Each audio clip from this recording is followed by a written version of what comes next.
বর্তমান সময়ের একটি আলোচিত শব্দ হচ্ছে রাসেল ভাইপার। আসুন আমরা রাসেল ভাইপার সম্পর্কে খুঁটিনাটি জেনে নিই। আপনারা পাশাপাশি যে দুটো ছবি দেখছেন, একটা হচ্ছে রক পাইথন, একটা রাসেল ভাইপার। রক পাইথনের সাথে রাসেল ভাইপারকে সবাই প্রায় মিলিয়ে ফেলে, কিন্তু এর বিশেষ কিছু পার্থক্য আছে। দেখুন, রাসেল ভাইপার মাথা হচ্ছে ত্রিভুজ আকৃতির এবং গায়ের যে চক্রগুলো আছে এটা ষড়ভুজ আকৃতির। এই ত্রিভুজ আকৃতি মানেই হচ্ছে বিষাক্ত। একটা রাসেল ভাইপার 4 ফুট 1 ইঞ্চি পর্যন্ত লম্বা হতে পারে এবং এটা প্রায় 6 ইঞ্চির মতন মোটা হতে পারে, তবে এরা লেজ বাঁধে কিন্তু। আর সবচেয়ে বড় কথা, সব সাপেই কিন্তু ডিম দেয়। অবশ্য রাসেল ভাইপার এক্ষেত্রে ব্যতিক্রম, সে কিন্তু সরাসরি বাচ্চা প্রসব করে এবং এরা 30 থেকে শুরু করে 80টি পর্যন্ত বাচ্চা প্রসব করতে পারে, যার কারণে রাসেল ভাইপার কিন্তু দ্রুত গতিতে বংশবৃদ্ধি করতে পারে। এবার আপনাদের একটা শব্দ শোনাই, মনোযোগ সহকারে শব্দটি শুনবেন।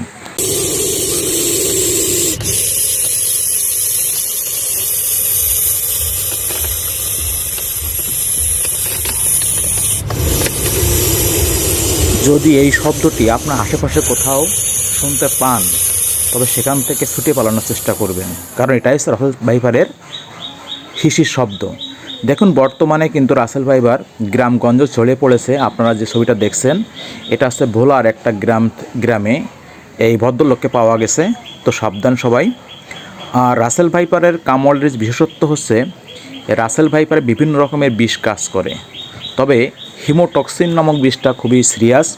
এটা প্রথমে যেখানে কামড়াবে সেখানে রক্ত জমাট বাঁধতে দেবে না এবং পছন ধরে আস্তে আস্তে মানুষ বিকলাঙ্গ হয়ে পড়বে এবং পরে হৃদরোগ অথবা কিডনি ফেইলিয়ার মারা যাবে। অতএব এই ভদ্রলোককে যদি আপনার আশেপাশে কোথাও দেখেন, তবে খুবই সাবধান থাকবেন এবং তাকে খুব আতিথেয়তার সাথে তাকে স্মরণ করবেন এবং খাতির যত্ন করবেন। সবচেয়ে বড় কথা হচ্ছে কি, একে কিন্তু অবহেলা করবেন না।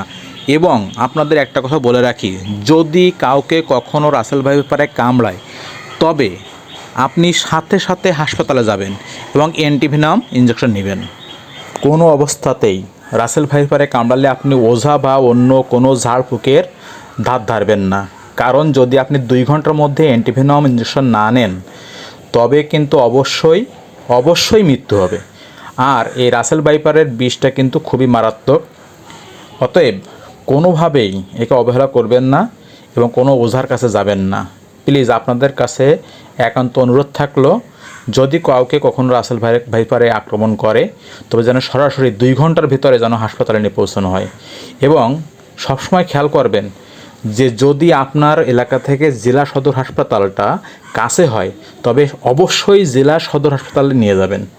আর যদি পারেন অবশ্যই জেলা সদর হাসপাতালে নিয়ে যাবেন, কারণ ওইখানে অ্যান্টিভেনাম ওষুধ সবসময়ের জন্য পাওয়া যাবে। অতএব আপনাদের কাছে কায়মনোবাক্যে বা জোর প্রার্থনা, এই সাপটাকে আপনারা কোনোভাবে অবহেলা করবেন না এবং যদি কখনো কোনোভাবে কেউ আক্রান্ত হয়ে বসেন, তবে অবশ্যই হাসপাতালে নিয়ে যাবেন। কোনো প্রকার ওঝা বা ঝাড়ফুঁকের ধারে যাবেন না, কারণ কোনো ওঝার বাপও নাই যে এর বিষ নামাতে পারবে। তো আজকের মতো আমাদের এই ভিডিও থেকে সবাইকে ধন্যবাদ জানিয়ে শেষ করছি, কারণ এটা একটা গুরুত্বপূর্ণ বিষয় ছিল, এই জন্য আপনাদের সামনে ভিডিওটা নিয়ে আসলাম। তো সবাইকে ধন্যবাদ, আপনারা আমাদের পাশে থাকবেন।